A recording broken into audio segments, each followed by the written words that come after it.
São Paulo, a pergunta é: o que eu conseguiria ver então no mundo? Uma das possibilidades é que você teria a condição de ver dois vagalumes a 15 centímetros de distância um do outro. Você fala, nossa, que legal, 15 centímetros de distância um do outro. A pergunta é, aonde estariam os dois vagalumes? Porque eu consigo ver dois vagalumes bem pertinho também. Mas aonde estariam os dois? Em cima da cidade de Jerusalém. Então você coloca o telescópio de Hubble em cima da cidade de São Paulo, você vê dois vagalumes voando em cima da cidade de Jerusalém a 15 centímetros de distância um do outro. Dá para ver muita coisa?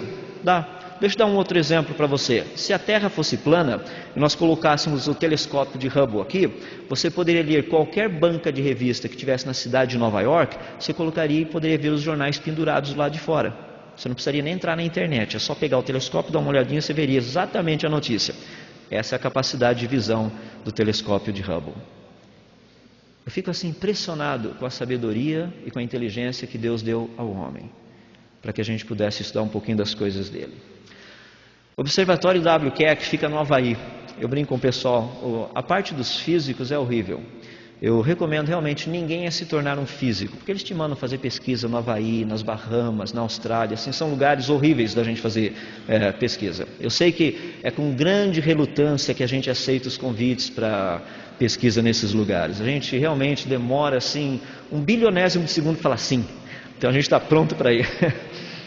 Esse daí, por exemplo, o Keck, fica no Havaí, numa montanha chamada Mauna Kea, cerca de 4.200 metros de altura. Ele possui 2 torres equivalentes a um prédio de 11 andares.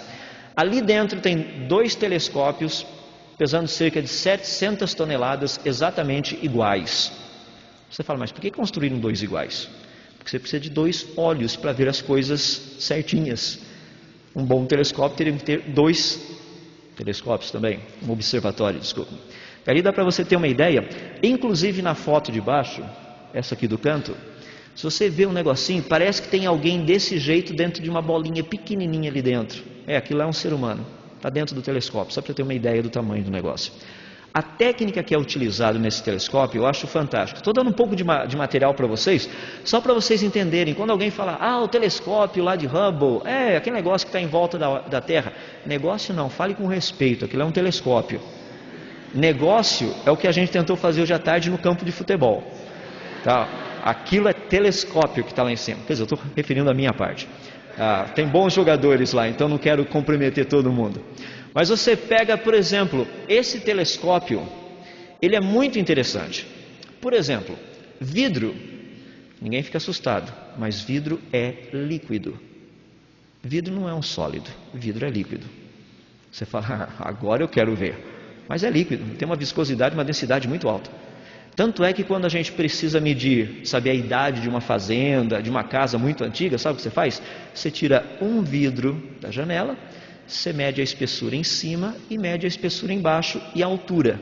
Sabendo o tipo de vidro, você sabe há quanto tempo aquele vidro foi colocado naquela janela. Porque o vidro vai escoando lentamente, vai escoando até ele chegar aqui embaixo.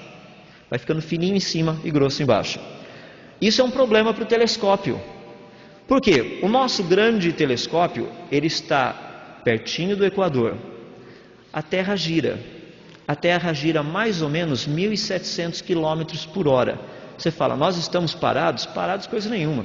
Nós estamos viajando naquela direção a mais ou menos 1.700 km por hora. Vidro é líquido. Quando você pega o seu copinho de água e dá um puxão nele assim, o que acontece? A água vai para um lado, não vai?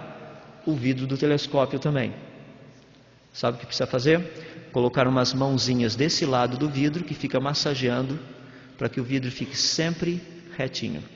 Isso é o que a gente chama de óptica adaptativa. 10 milhões de dólares sendo massageados ali. Eu posso massagear por muito menos do que isso, não garanto a perfeição, mas isso é para a gente ter uma ideia um pouquinho do que está sendo utilizado. Outros telescópios existem, radiotelescópios, existe muito material de pesquisa sendo utilizado. Isso para a gente entender um pouquinho do que está aí fora.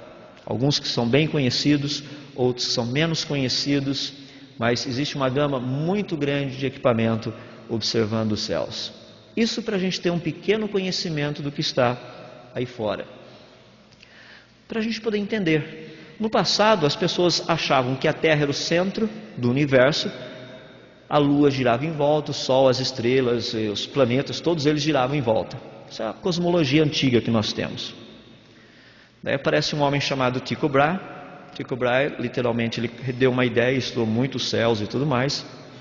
Ele falou, acho que não é bem assim.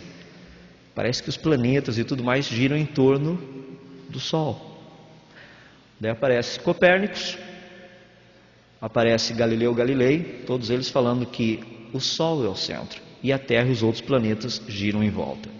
Então dá para ter uma ideia um pouquinho do que já foi discutido no passado.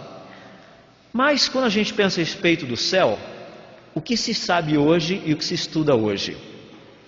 Aí tem um trabalho que é mais interessante para a gente. O céu é muito grande, por ser muito grande, a gente precisa pegar um sistema de dimensão aí, de unidades, que dê para a gente entender um pouquinho melhor. Deixa eu dar um exemplo para vocês. Eu moro na cidade de Limeira, fica mais ou menos 310 quilômetros da onde nós estamos. Fica aproximadamente 310 mil metros também desse local. E cerca de aproximadamente 310 milhões de milímetros da onde nós estamos hoje.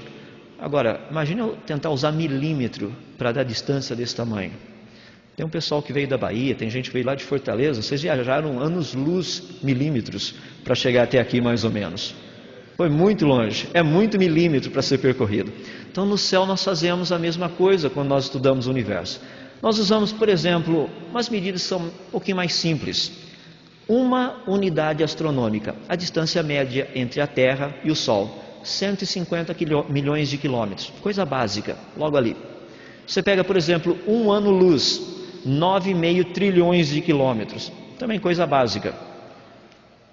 Esse é o tipo de unidades que a gente usa. Só para vocês terem uma ideia, o sistema solar, que nós já estamos tão habituados, que é um sistema não mais de 9 planetas, mas de 10, já existe um novo planetinha descoberto no sistema solar, chamado Quasar, fica só 6,4 bilhões de quilômetros do Sol. Ele foi descoberto no dia 7 de outubro do ano passado.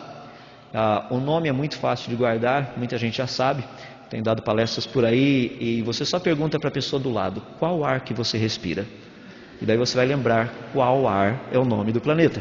Tá? Então, qual ar que você respira? Ali tem uma comparação entre o tamanho de qual ar, a Lua e a Terra. Só para você ter uma ideia, a distância entre o Sol e Quasar, 6,4 bilhões de quilômetros, isso seria aproximadamente 7/10 de 1/1000 de um ano-luz. A estrelinha mais perto está a 4 anos-luz da gente. Agora, o que significa esse número?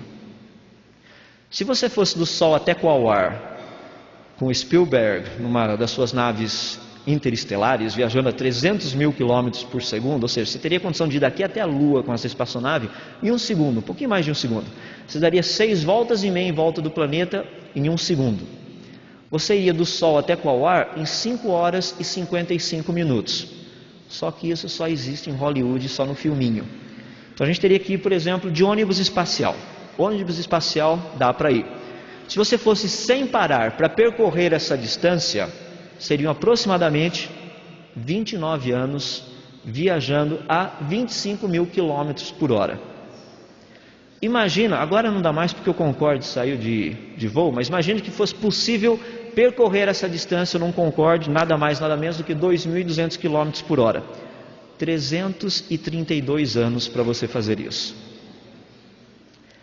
Você pode ir de avião convencional também, a 800 quilômetros por hora. Demoraria apenas 913 anos, ou seja, iria precisar trocar os comissários de bordo pelo menos umas 10 vezes, porque eles teriam uns 80 anos cada vez que eles fossem substituídos. Você fala, nossa, é longe pra caramba. Deixa eu colocar em termos reais para a gente.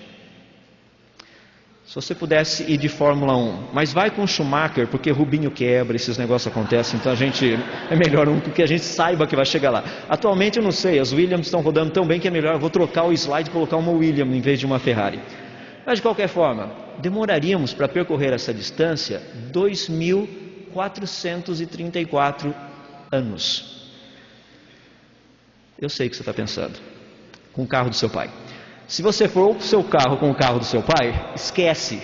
São 7.300 anos para percorrer essa distância. Sabe o que significa 7.300 anos andando a 100 km por hora? Isso significa 7/10 de 1/1000 de um ano-luz. Isso nós chamamos de sistema solar. A estrelinha mais perto da gente, o Sol, fica praticamente a 8 minutos-luz da gente.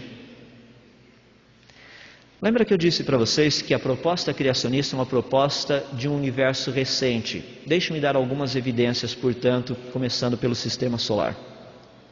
O nosso